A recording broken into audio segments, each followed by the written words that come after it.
Hello and welcome to Have I Got 30 Years for You? Well, Paul, 30 years. That's a remarkable achievement for any TV show. Absolutely, and I think it's really seeped into the public consciousness. I was watching an episode of Richard Osman's House of Games the other day, and one of the contestants was asked which popular TV quiz show started in 1990, feature as team captains Ian Hislop and Paul Merton, and give the name of the programme in reverse order. And without a moment's hesitation, the contestant said, Stars Shooting. If you think that's tragic, I was watching The Chase. That is tragic. Yeah. And the question was, which Ian has been editor of a satirical magazine for over 30 years? Ian who? And the contestant said, again, just like that, Ian Himmler. And is that the right answer? It is, yeah.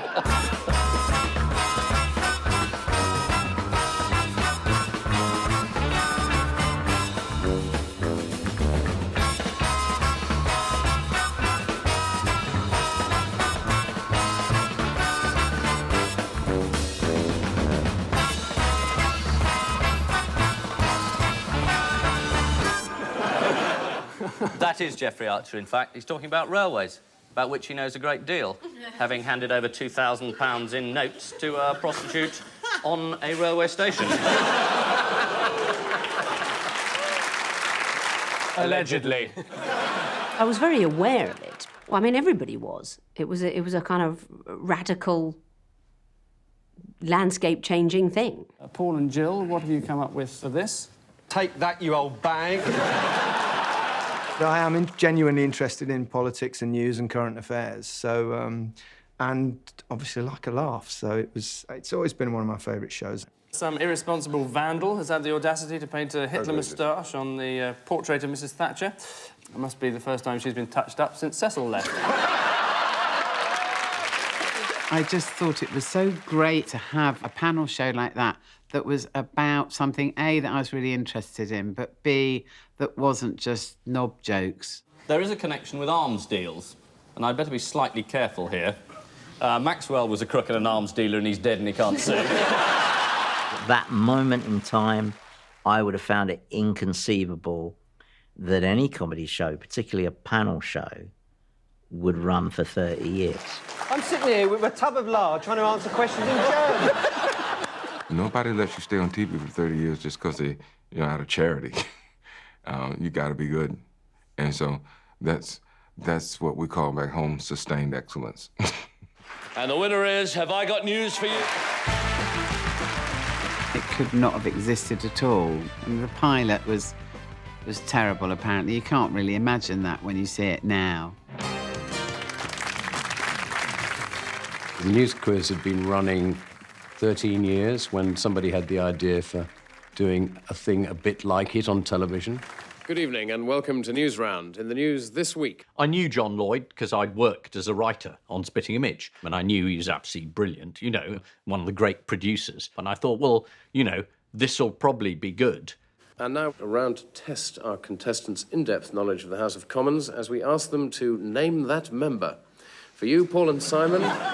Sometimes something can start off quite sort of out of focus, which is what it was. It was a bit blurry, nobody really knowing what they were meant to be doing.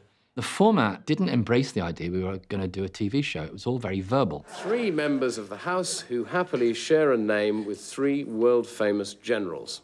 Well, it's Bernard Rommel, I know that. I'd never read an auto cue before. The thing that was really difficult was that these spontaneous jokes were actually coming at you, on string, and I wasn't a good enough actor. Well, it's Richard Alexander. Richard Alexander, I don't know, where's he from? Newark, that's right. My late mother, who came to see it, I sort of bounded up afterwards to see what she thought, and she said, "Never mind, dear." Good night, I said to Jimmy Mulville afterwards, I don't think this is me, and, get somebody else.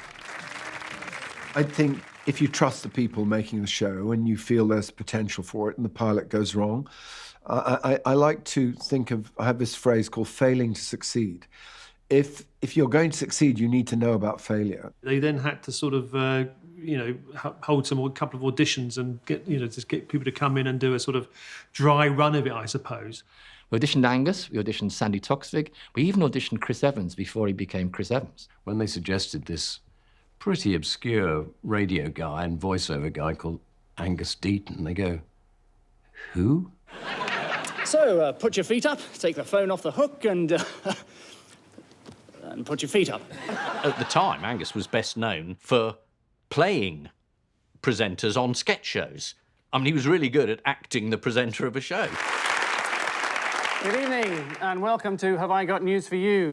As Iraq runs short of medical supplies, patients waiting for pacemakers are forced to improvise. When Angus stepped into that chair, first time I saw him, I thought, he's much better than me. He's so good. It's Bill Clinton's stated plan to send a peace envoy to Belfast. Clinton said that Americans want to put an end to violence in Ulster. Well, they could stop paying for it, for a start. He could have been on the board of an advertising company. He was suave, he was cool, and he read the auto cue like it was coming out of his head. He was perfect. So, it's goodbye from me, and it looks like it could be goodbye from her. Poppycock. Angus was a very strong part of the trio that was making the show every week. And he was a perfect foil, particularly for Paul. And every now and again, he and Paul would have an off-script kind of engagement. Leslie Nielsen... Nice suit.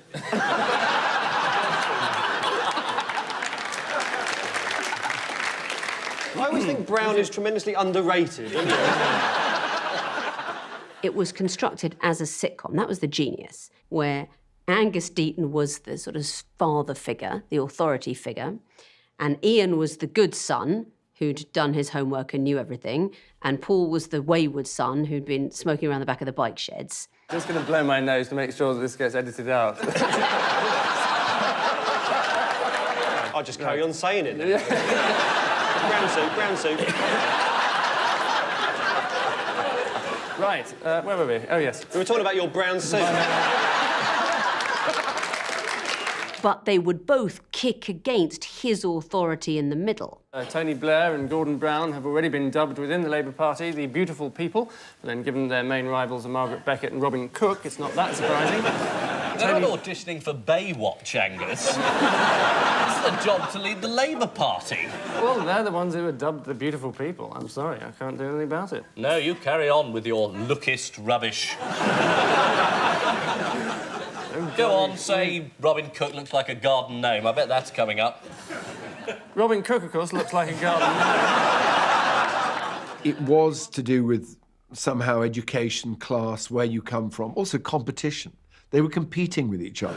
There was a story about a man called Paul Merton taking a huge amount of cocaine and appearing drugged in public, which, understandably, a lot of people thought was TV's own Paul Merton. It always had an edge, the relationship. There was a thing going around that it was me for a while. There was a rumour going around. My wife got phoned up last week at the middle of the night, and she said... I'm sorry. I am so sorry. Did he ring up? No, don't apologise. It wasn't a problem. I think originally Paul, and he probably still does think this, thought I was just another classic Oxbridge stuffed shirt twit who hadn't done his time in comedy and didn't really know anything. Oh, how poosh. More tea, Vic. That's a lovely impression you have of university. That's you. Yeah, I went to Oxford, didn't you know? They walked through the quadrangle with our motorboards on. I thought it was important for me and Ian to have a rivalry as team captains, so I said to Ian very early on, I suggested that we should play the quiz element seriously, which he didn't need any persuasion on now, and that's how he saw it. And he does indeed still play the quiz element very seriously, which is a shame, because he very rarely wins. To him tonight, turn the bastard over. I mean, what's he got? Nothing. Metal work O-level, and what have you got? Grounded in the classics, Greek, Latin, ancient history. The dynamic between Angus and the other two was kind of odder, but of course it gave a flavour to the show. And so to our odd one out round, in which a monkey with a pin has a 1 in 4 chance of getting it right. So let's see how he does. Paul. I think if you've got a bit of acid in the mix and you can keep it under control so nobody gets cross or sulks or shows it on camera, you've got a very good mix. It's always a good idea to analyse what you're doing. Well, if you're a brain surgeon, it is. And don't analyse what you're doing, for God's sake. No. It'll come down as reading out loud. What was clear with Have I Got News for You early on was that it was incredibly well produced. The initial producer was a guy called Harry Thompson. He was, in a sense, in a classic mould that would go back to the 60s satire boom, you know, that was the week that was, of we're going to say what we shouldn't say, we don't mind whose feathers we ruffle. And with Paul Merton this week, we were hoping to be joined by the Right Honourable Roy Hattersley, but sadly, and for the third time in our brief history, he's pulled out at the last minute due to having something better to do. So, as his replacement, liable to give much the same performance, and imbued with many of the same qualities, we're delighted to welcome a tub of lard. Right from the early days when Harry Thompson was the producer and put the tub of lard on, there is an element of just... oh, let's do this and see what happens. Just let's shake this up. Let's have a go at this. In his McTaggart lecture this year, John Burt praised this programme. Have I Got News for You has carried forward an ancient national tradition of puncturing the powerful and pompous, said the puffed-up little twat. Most of the time we talk about the risks you take in comedy. This time we were actually taking a bit of a risk with a man's life, because Salman Rushdie had written the Satanic Verses, and there was a fatwa out on him which seemed to give license to anyone to kill him if they wanted to. I think this is Raymond Illingworth's bid to ban God, or at least the God's chaplain, from the dressing room. Yeah. I think there's not much to be said about that. He should be sentenced to death.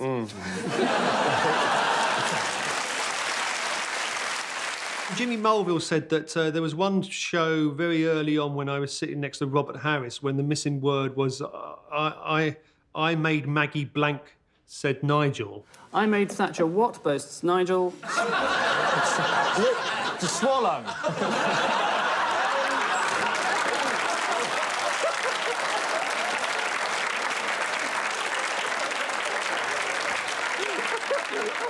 Jimmy said afterwards, that hit the note that we should sort of like, not necessarily be that rude, but that sort of kind of irreverence is something that we should probably sort of pursue. People saying to me, how are you allowed to be that rude about the government? And I explained to them, this is the point of being in Britain. This is one of the freedoms we have. The Suicide Pact will be enforced if the Tory rebels have their way, although if John Major did try and blow his own brains out, it'd have to be a bloody good shot. That's not kind at all.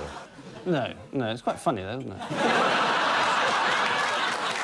I think that's maybe one of the reasons it's endured so long, is that it doesn't feel didactic, actually, which a lot of political comedy just feels like I'm going to take you from this position of ignorance to the correct position.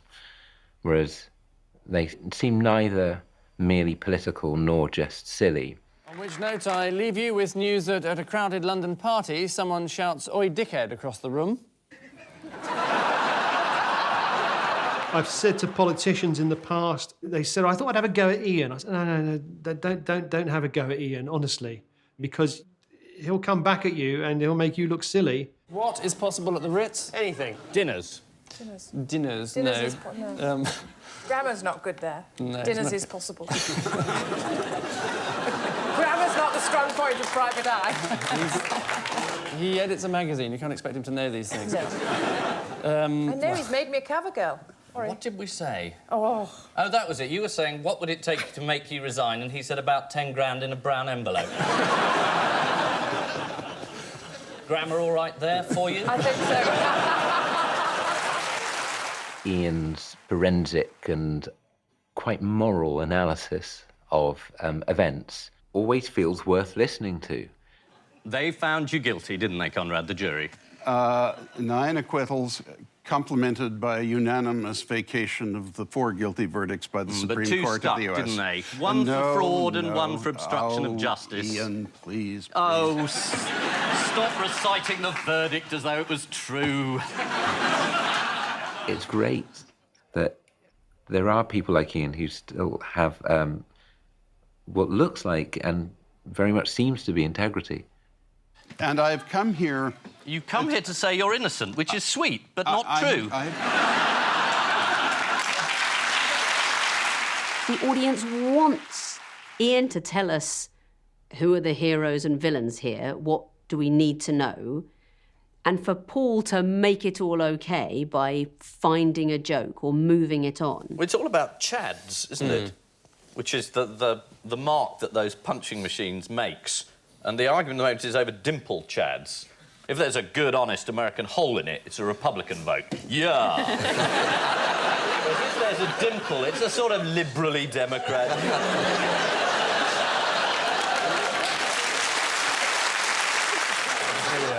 It's a sitcom in that. At Home with the Chads. You've got the hanging Chad, he's like the public hangman. You've got the swinging Chad, who's the groovy teenager. The tri-Chad, he's in a Chinese gang. And the pregnant one's obviously the one who's sort of, is pregnant. I'll write it now, actually. Paul Merton has no perceivable run-up, which is very rare in a performer. Most of the time, when someone's improvising, you see them scrabble around, and you see a sense of cogs whirring and them trying to reach for the right word or to bend the situation to something that will work comically, whereas his attack on it seems immediate. Yeah, it was really horrid. A 12-year-old boy was chased 200 yards all the way home. Yeah. He ran in, slammed the door in the badger's face, and then The badger shot through the cat flap. Badger held him hostage, got hold of a potato peeler. The mum came home, the badger overpowered her, took over her identity and her credit cards. She was locked down in the cellar. When the husband came home, poor husband, a little bit pissed, walks in, sees a figure in the bed wearing a negligee, thinks to himself, is it Friday night already? And before you know where he is, he puts the light on and he goes, oh my God, I fucked the badger. The team didn't view it as a big show. They viewed it as a niche show on BBC Two. And I viewed it as having the potential to be a mainstream show on BBC One. Welcome to a brand new series of Have I Got News for You, now on BBC One for the first time, although we'd like to reassure our regular BBC Two viewers that the move to mainstream television will in no way affect the show's content.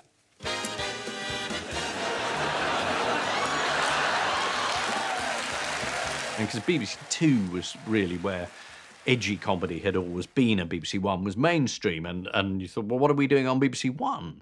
Ian and Paul were worried, and Angus, because they thought they'd have to tone down the comedy. And I was like, no, I want the show exactly the same as it is.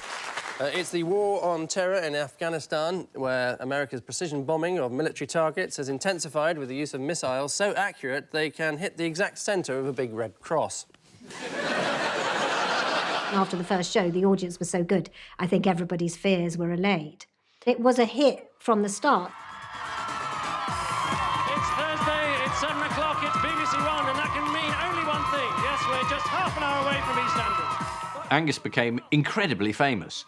He was Mr. Sex, and so in the green room there'd be half the Manchester United football team and celebs. When Angus became famous and started doing adverts for Barclaycard and things like that, they would take the mickey out of him mercilessly. On which note, we finish the Christmas edition of How I Got News for You. But first, in Reading, police are worried that Oliver Reed's drinks cabinet has flooded once again.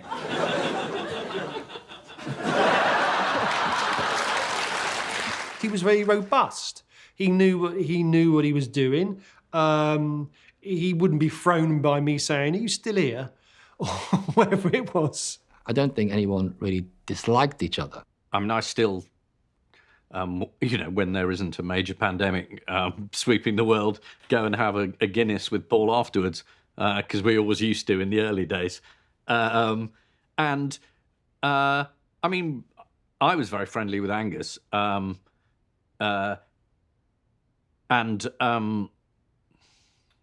obviously it's not anymore, sadly. Of course, what happened in the end was tragic. Do you think there's people here that come every week? Yeah, I'm one of them.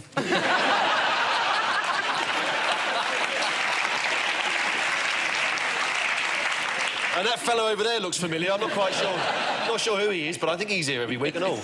There used to be another guy. I don't know what happened to him. Usually when there's a bad story about to break, you know that it was going to be in the daily paper the next day. So I got a call the evening before saying that there was going to be a story about Angus in the papers.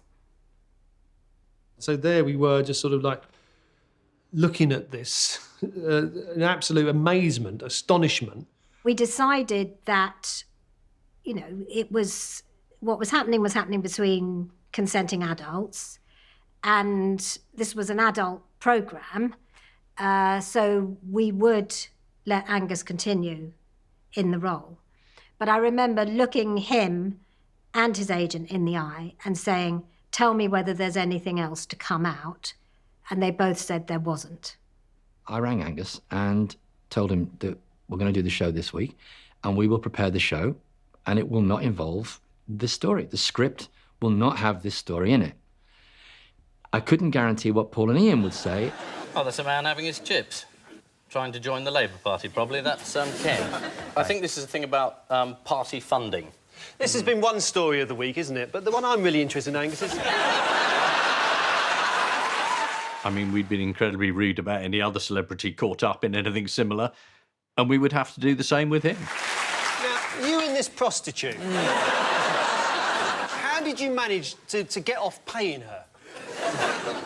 She didn't tell me that she's a prostitute. She didn't tell you? The idea was he's got to be given a hard time. Get through that, show him sort of like, having a bit of a hard time. Then we can come out the other side of this and we can then carry on. I don't want to dwell on this, but...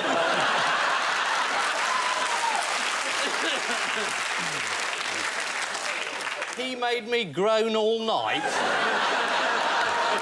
Yeah, what are you doing? Reading the autocue? I ripped in fairly early on in round one, but there was no way we could not do it.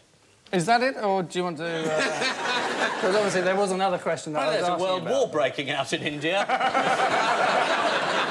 So the ethics committee that you were talking about... Angus wanted to focus on making the show, even if there were photographers outside the building, waiting to snap him coming out. He was aware it wasn't going to be comfortable. I just don't think he was aware of just how uncomfortable it was going to be. Sorry. Thank goodness I took a line of coke before I came on. I felt so sorry for Angus for all this eruption in his career, so I wasn't going to be jumping in on it. So if you look back at that, I can't think of any other episode where I said so little. You did describe yourself as a model of new Labour conformity. Really? Oh, what was I on at the time? Angus can sort you out.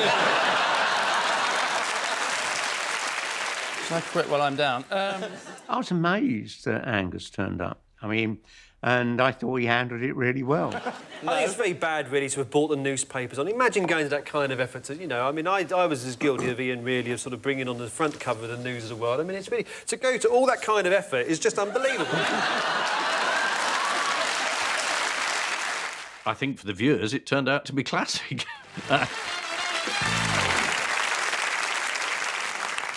So how many journalists are here still? I noticed the two people who left earlier. Daily Mail, the guy in the Mail, he was sitting here, he's left. Oh, is he? Yeah. Oh, no. I was hoping to catch up. Of course, we thought that was it. And then 6 months later, in October, we discovered that there were more allegations coming out. And this is where it becomes really difficult to do, because you can't keep making the same jokes every week. But then if I don't say something or Ian doesn't say something, the guests will say something. No, it was a very tidy sum. Darn sight more than you get paid to be on this programme. Well, they pay what people are worth. There was a defining moment, for me anyway, when Christine Hamilton got the best of Angus. When he was rude about Neil Hamilton, her husband, she rounded on him and gave him both barrels. Peter Stringfellow, Piers Morgan, Stephen Fry and disgraced former Tory MP Neil Hamilton. Hang on, wait a moment. Would you Quite mind right. cutting out the word No, disgrace that's- when you refer to my husband in Certainly, future? I will. I was so furious with him. You know, how dare you? How absolutely dare you? After everything you've done, how dare you use that word about my husband? If he's disgraced, what are you? Exactly. Disgraced, I think. Though I haven't banged on about family values for the last 7 years. The very small amount of moral high ground that the show needed in order to operate had been taken away. I mean, that week, I rang the BBC and said, we can't make the show anymore. We tried to stand by him, but once the show was damaged by what he had done, then he had to go. I actually felt very bad about that afterwards, and I wrote to Angus and I expressed my regret at what had happened. He never responded to the letter. I don't know whether he ever got it, but I wished him well and said, I'm sorry for any part that I've unwittingly played. I thought they might sack the whole show, which would have been understandable. They said, OK, what are you going to do? I said, I've got no idea. We'll think of something. And that week I said to Paul Merton, you always said how easy it is on the show to host this show. You said a monkey could do it. Well, actually, it's your turn this week. Good evening and welcome to Have I Got News for You. We'd like to apologise for the recording fault in last week's episode. It should have ended like this. Good night. Amongst some of the producers, there was a feeling that this might be the end of the show. One producer was really nervous about what it was going to be like and was talking to me in makeup in such a nervous, anxiety-ridden way. I said, look, can you just go and sit down somewhere, take a deep breath, it'll be fine. What was it, any other freak happenings in this storm? Bearded ladies punching people? Bearded ladies punching people, extra point, that certainly happened. It is a different show, isn't it? How does he know that? I don't know. It didn't happen under the old regime, sorry. No, it didn't know. There was a few journalists amongst the audience, in the studio audience, ready to write down, have I got news for you, flops, end of series, as various... That was me. Yes, that's right. This is the... Next. Are you new at this? I am, yes. This is... the discovery of Saddam Hussein. I've absolutely no desire to sit in the chair. A, I don't think I'd do it very well. No, I'm sure I wouldn't do it very well. And B... Oh, no, of course you would. No. I totally missed that cue. Your timing is so terrible. I totally missed that cue. I really am sorry. So until next week, when someone else will be sitting in this chair, my money's on Sooty. Good night. That's what I needed to do, was I needed to demonstrate that somebody else can host this show. The following week, I rang up Anne Robinson, who I knew, and she was the Queen of Mean at the time on The Weakest Link, and probably the most famous, one of the most famous faces on British television. And she jumped at it because she's a journalist. Do you want me to recap on the scores at this point? Do you like, love? We've got a lot of people to see, so we can keep it coming. For me, it was fantastic because she'd been one of Robert Maxwell's great defenders. And here was someone who was still banging on about how this terrific crook who'd made my life miserable by suing me every 5 minutes was suddenly on the show. It was great. You used to get 250 grand, didn't you? That's true. From Robert Maxwell, wasn't it? Yes, indeed, I did. Still, he's dead now, isn't he? He is indeed. Thank Yes. goodness. That's not what you said afterwards. And I suddenly thought, oh, I see. There's another world that could open up with people bringing their own stuff. Good evening. Good evening. Good evening. Good evening. Good evening. Welcome to Have I Got News? Have I got news? Have I Got News for you? For you, I'm Stephen Mangan. I'm Miranda Hart. I'm Bill Bailey. I used to be John Pertwee. We did entertain the idea of a permanent host. In fact, we went down the road of kind of auditioning people along those lines. Good evening and welcome to Have I Got News for You? I'm Alexander Armstrong, and if I seem a little uncomfortable tonight, it's because I'm sitting on Matthew Parris's column. We did some run-throughs in some basement studio somewhere in Soho. Not with Ian and Paul, but with Jimmy Mulville, actually, the head of Hat-Trick. And that was quite good fun, actually. I did enjoy that, but nerve-wracking. And there's disturbing evidence of how a young Boris Johnson got his big break in the Conservative Party. Good night. There were quite a number of people being lined up, and so therefore it did become a little bit competitive. The Australian man denied that his life is ruled by his obsession with lager, though he does have 4 ex-wives and a foster child. Kirsty Young was terrific. There was always an element of someone quite strict keeping the show on the road. Finished? Yeah, we have. Thank you. Yeah. Former editor of No, the we Today... Sorry, childish. Do carry on. Thank you. Former I'm editor... going to start now, you see. Now the game's started, you see. You do this every time I'm here. No, we don't. Yes, you do. No, please. no, it's our version of name that word.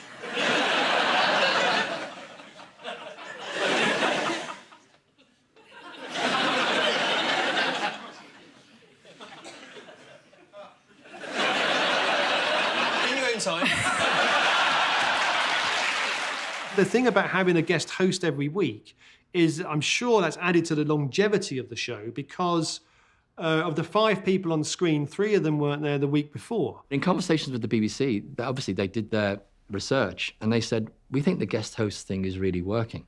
We're talking 16 million, aren't we? No. No? Too little? You read too many papers. I do. No, it's nowhere near as much as that. I have to pay 40% tax, everything. Oh, you're kidding. Yes. There was this frisson, who's going to be sitting in the chair this week? Are they going to be any good? Are they going to be funny? You know, what particular aspect of their personalities are they going to bring?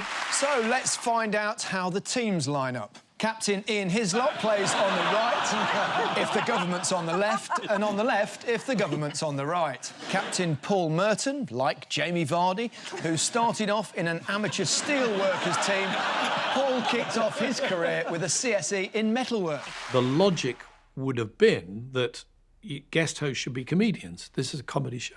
But what was striking was that you could put in, as a guest host, somebody like William Hague, not a comedian at all, a politician, and a frontline politician, a very senior politician, and he'd be brilliant. Yes, it's the latest developments on Iraq. Did that not register in your brain, William, that booing? No, it's used to it. You'll find it washes over him. I was with the Tory party long enough to know how to ignore booze. So you weren't very popular it's then? What do you think that was? Listen, just because I tell jokes doesn't mean you should have political opinions. I do love it when they get these very famous actors as hosts. They are invariably brilliant, and there's always an extra bit of spark and spice when they say something edgy. Did anybody read anything about other cast members in the phone hacking scandal this week? Rebecca Wade, the former editor of the News of the World and the Sun, is having a baby. But it's through a surrogate, and she's asked for privacy. That is correct. She's expecting a baby via a surrogate mother, or as the Sun might have put it, disgraced ginger dragon to have Frankenstein baby. There's a real factor, which this show still has after decades. They know they're reading someone else's lines, you know, if they're presenting, so that's absolutely fine. And yet, there's the idea that they have to kind of riff or be interesting outside the framework. And that, I think, terrifies them. What have Ed Balls and Ed Miliband been hinting at? Been hinting at? Yeah. What have they been hinting at? Don't know. So posh.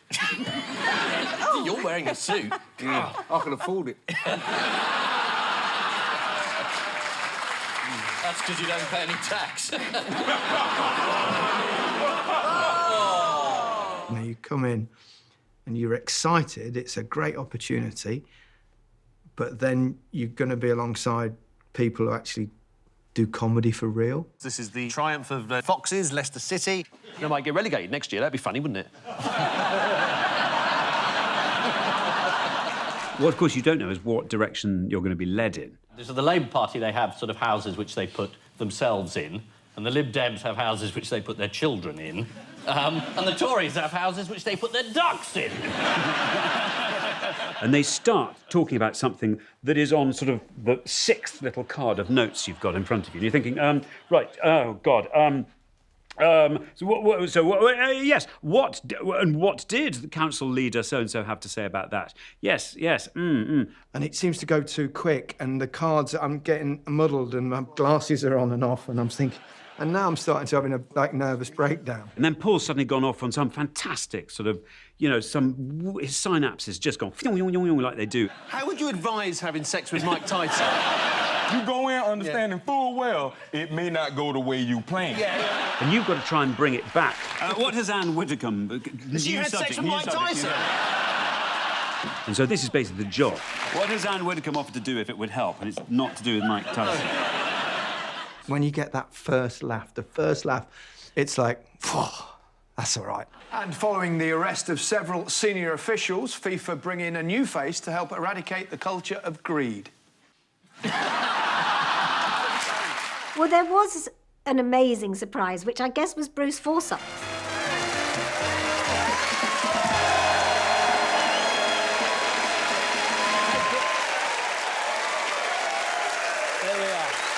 Thank you. Oh, thank you so much. Whoa, thank you. They can't all be wrong, can they? Anyway, good evening. Yes, the papers weren't lying. It is me.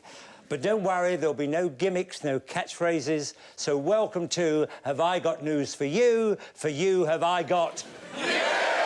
He was actually quite nervous just before going on, just backstage. He was a bit nervous, which surprised me. But he said, I don't know what they're going to be like. I don't know whether they're going to like me or not. He said, I don't know what the sort of audience is. But that was really good to see because it showed he was caring. He was really wanted this to work. And as soon as he walked out through the glittery curtains and the audience erupted. It's definitely time for...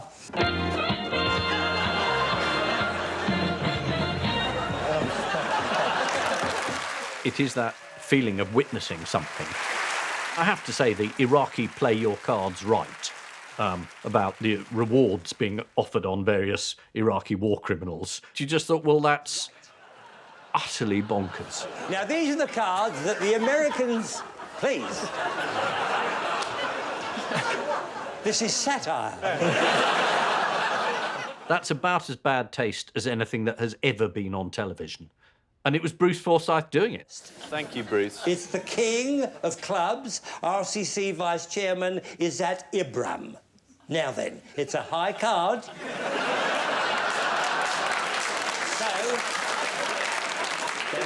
think about this. The audience will help you. Do you think it's higher or lower?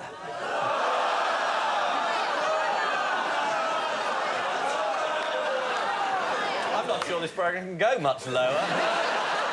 So I remember watching that thinking this is fantastic television because it was like a planetary collision, but hugely entertaining, and there was a lot of love in it as well.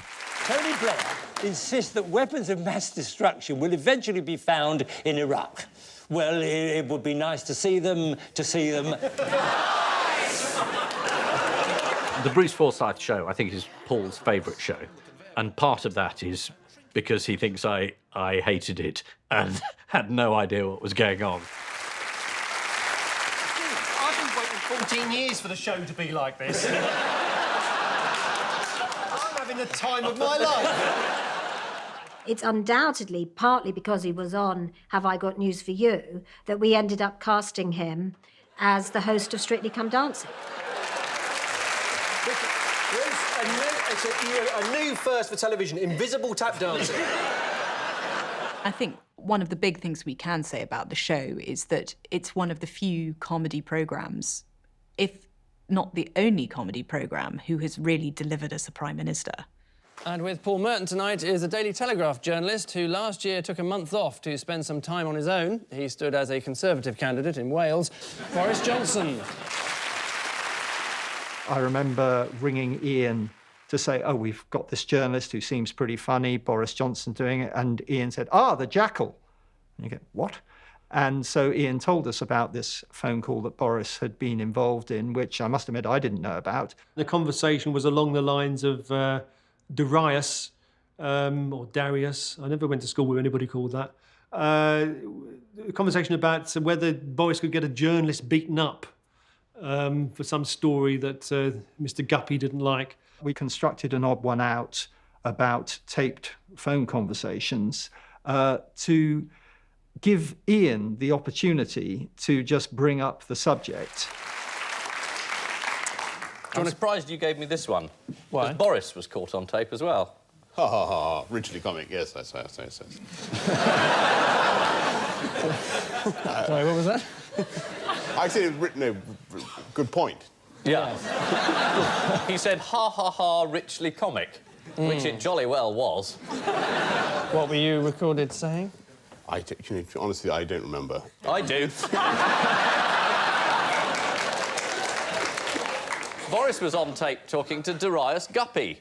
His a very great man. I don't want to be totally stitched up here. What you want and what you don't want. I'm way out of my depth here. I've been totally stitched up. I want it on the record. I've walked straight into a massive elephant trap. I should have spotted it. Boris was completely furious. He was always cross. He always thought that I, in particular, was out to get him. Which, you know, is fair enough. No. We can't have that sort of Give him a stuff. nudge, will you, Ian? I have to say, sort of very early on from when we were trying to book guest hosts, Boris was kind of the one I really wanted to do it. Yeah. Hello. Good evening and welcome to Have I Got News for You? In the news this week, undiscovered footage from William Hague's school days supports his claims that he used to drink 14 pints a night. I think the narrative that Have I Got News for You made Boris is just a total misreading of what happened. The joke about Boris was that this man can't even run a panel show. He literally couldn't get the cards in order. He had no idea who anything was or who anyone was. He was a joke. Paul. No, Paul. Yes. I wanted Basil Brush. I wanted Basil Brush. I'm not sure we haven't got him. He was so funny. I think he was actually funnier on it than I was. Absolutely right. Give that man a coconut. He said they're Give that man a what? A coconut, or whatever, the prize you get. I don't want a coconut. Well, no, I'm going to have a point. Have several points. I've changed my mind, Boris. I will have a coconut. We'll have to get the catering. I bet I end up with less coconuts. You know, Boris hasn't really changed his act since he was presenting Have I Got News for You, to be fair. Whether or not we can supply a coconut or not, I don't know. But I'll tell you exactly... So, hang on a minute. You're offering coconuts, and yet you have not... there's no facility to give me a coconut. You're promising something you can't deliver, which is what you accuse the Labour Party of. You look at these broadcasts that he does with the two team captains at either side of him, it's exactly the same thing on the virus. Boris was a star. He wasn't a particularly well-known politician, but he was a personality. He was a character. From the party that keeps its promises. There's a lot about Boris which makes him a really good comedy entertainer. That is the job he should have been employed to do. They are Boris Johnson for Have I Got News for You? People are surprised when I tell them, but one year he was nominated for a BAFTA for Best Performance in an Entertainment Programme. And you could see he was very keen to win the award. Jonathan Ross for Friday Night with Jonathan Ross. When Boris became Prime Minister, I think there was sort of like some journalistic outlets that were desperately trying to turn this into the story of Have I Got News for You has made Boris Johnson Prime Minister. If you look at the history of the show, nearly everybody who's been on more times than Boris became Prime Minister. Ken Livingstone, yeah. Charles Kennedy, yeah, absolutely. If you're going to blame someone, you can blame the voters, which I do, or you can blame the system. I mean, I didn't vote Boris in. I thought he was absolutely unsuitable and unfit for any office. The whole of London, Europe's biggest electorate, votes Boris in twice, so don't blame us.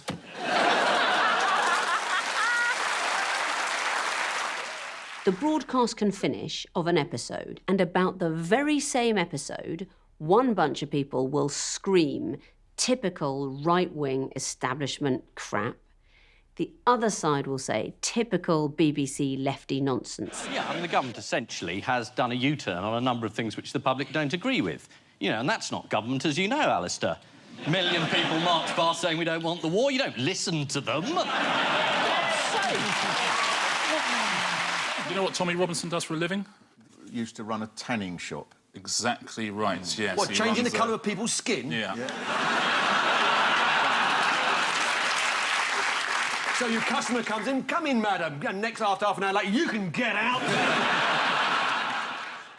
It's the very fact that this show can still trouble and infuriate such a wide range of people that makes it great.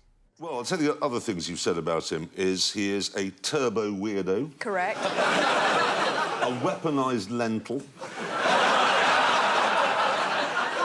An extraordinary half-resuscitated goat. It is quite blokey. I think we can be perfectly honest about this. It is quite blokey. Or at least it was at when I started. I bet Chris Evans is ringing him even now, don't you think? Go on, Jeremy, punch him.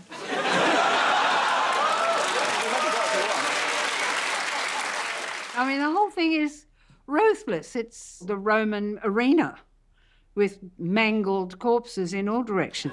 What I actually said was that women who are self-destructive, in particular those women whose self-image is so low that they cannot appear in public without their hair birds nested all over the place, 3 inches of exposed cleavage and fuck-me shoes. I didn't actually name anybody. This was in a piece about Suzanne Moore, though, wasn't it? Why would shoes want to be fucked anyway? The thing you have to do is you have to step up to the plate. You can't just sit there and simper. What sort of shoes are you wearing, Jermaine? Don't fuck me, shoes. Leave me alone, shoes, or I'll kick you in the face, shoes. I thought it was frightening, and I was scared that I wouldn't be able to think of funny things to say. But I really felt it was important because there were so few women to actually go on and kind of, you know, suffer it, if you like. That's Terry Wogan paying Cher an awful lot of money, 20 grand, a pound for every year of her life, to come on his show. You know, she got 20 grand, right? I got 800. She got a new bum, and I went down quick fit and had one of my blackheads squeezed. It doesn't seem I remember being on the show with Jo Brand. Probably she was hosting and I was a guest. And she made a joke about eating a strawberry ice cream that was so filthy, I was literally helpless. A group of Finnish lawyers has suggested new EU sexual harassment laws should cover women eating ice creams provocatively in front of male colleagues. I wouldn't do that. I always make sure I'm alone before I open my mivvy.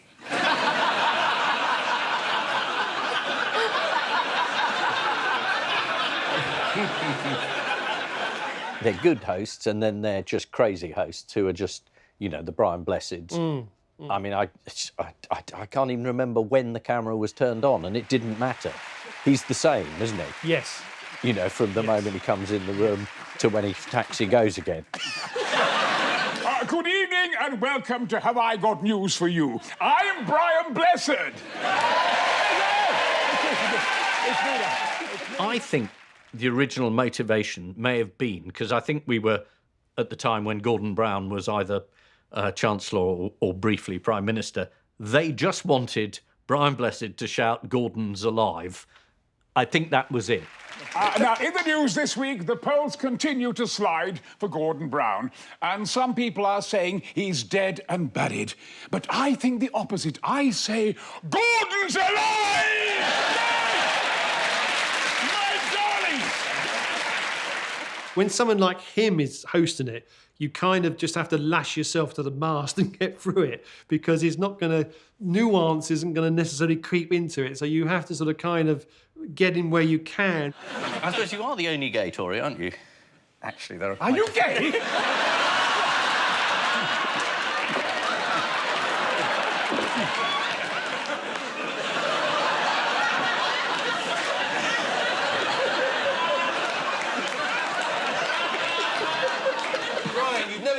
an actor. There are very few people in my life that I've been able to impress my sister with. And, you know, I ring up and say, oh, you know, I've met Nelson Mandela. And she, oh, yeah. But I finally got to ring her up and say, you have no idea who I'm having dinner with. And she said, yeah, who? And I said, William Shatner. And that was it. Finally a win. William Shatner was on the show. William Shatner hosted Have I Got News For You? I mean, that's extraordinary, isn't it? Good evening to you, and welcome to Have I Got News For You. I'm not sure he really understood what the show was. He didn't know who any of the public figures who we were doing jokes about were. He didn't know that Ilfracombe was a town. This is the Olympic torch, which is boldly going where no Olympic torch has gone before. Namely, yes, I agree with you. Namely, Truro and Ilfracombe. Sounds deeply sexual. Kind of like a cigar advert. Have you been to Ilfracombe? I have. The place is laced with prostitution. He got about a third of the way into the show, and then the kind of madness of it started to take over.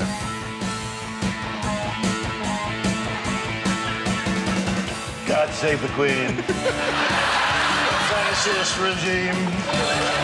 They made you a moron. Potential H-bomb.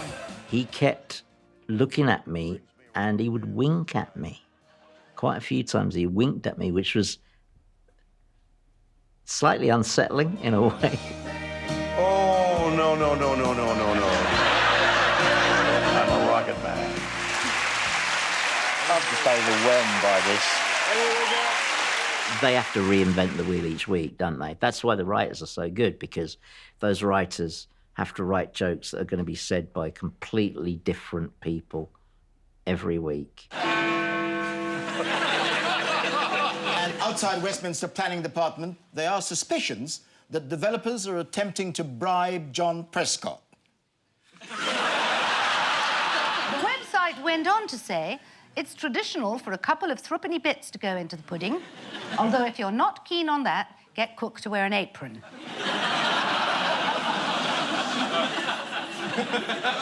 Time now for the Missing Words round, which this week features as its guest publication The Powerful Owl newsletter, which obviously they've got because of my association with owls. I once killed an owl with a shovel. No, sorry, There's various elements to make up the show. You've got the news itself, you have the guests, you have me and Ian, and you have the person who's hosting it. When the news is really good, and I mean by good, I don't mean necessarily uplifting, I mean richly comic and full of potential. You know, it can really take off then. The start of the Great North Run, London to Durham, and there's the eye test. Mr. Cummings, can you see why everyone's so angry with you and think you should resign, you complete and utter fraud? Dominic Cummings' visit to the castle happened at the end of our last series, which was filmed in lockdown, so each one of us was in our own individual cells. That was a very strong show. Ian was particularly exhilarated to be talking about it on British television. He gave the impression in pieces in The Spectator, and he got his wife to write pieces, suggesting he was in London, which he wasn't. This man has become the centre of the story, and I cannot understand why he hasn't resigned. Paul, Maverick Genius? Thank you very much. It's very kind of you. I didn't realise I'd be getting an award this evening, but I'd just like to say that this award isn't just for me, it's for everybody, for those people behind the scenes who... I was furious, you know, for personal reasons, because of care homes and obeying the rules then, and like lots of people, you know, been unable to say goodbye to loved ones and all that stuff. Mark Stedwell had coronavirus, Boris had it, Matt Hancock had it. In fact, the whole government had it. And you know why that is, Janet? Because the virus targets low-skilled workers. The world, even at its blackest, is quite a comic place. And it's almost never true that there is nothing funny or nothing, certainly bleakly comic, about what's going on. Oscar Pistorius has been sent to a prison in Pretoria where gang rape and violence are rife. You have to be particularly careful in the showers, because Oscar Pistorius might shoot you through the door. The more difficult it gets to make edgy jokes, the more people scream and roar and say you shouldn't make it, the more it's a sort of moral imperative to keep doing it. I was just going to say that also by funding Islamic fundamentalism, it pays off the guilt the Saudis feel for their lives of luxury. A bit like Jimmy Savile's charity work. Oh, come on, grow up! The fact that they're still there, they're still entertaining you, and they're still sort of in the midst of this extraordinarily chaotic world which we now inhabit. So we need shows like Have I Got News for You? Doctors injected Trump with a potentially lethal cocktail of experimental and untested drugs, but somehow he pulled through. Who do you think's going to get it next? Yeah. In the US sort of presidential world. Oh, I see. Not Yes. Mrs. Watkins at number 23. Who's closest to Trump? Oh, Putin. I mean, looking back over 500 shows and goodness knows how many guests, it's pretty extraordinary. I can't quite get my head round it. Did Ian say nice things about me when you interviewed him? He didn't, did he? He didn't, did he? I don't think he mentioned you. Yeah. My feelings on Paul. Oh, right, yes. Paul Merton. Yes, he's still on it, isn't he? Paul, could you ever find it in your heart to put your bitter rivalry to one side and form a coalition with Ian? Yeah, all right. Go on, then. If you switched on and Ian or Paul wasn't there, it's like the Ravens leaving the Tower of London. I mean, it would spook people. It's almost a matter of national duty that they would be there where people expect to see them. I've got a feeling you're going to win this week.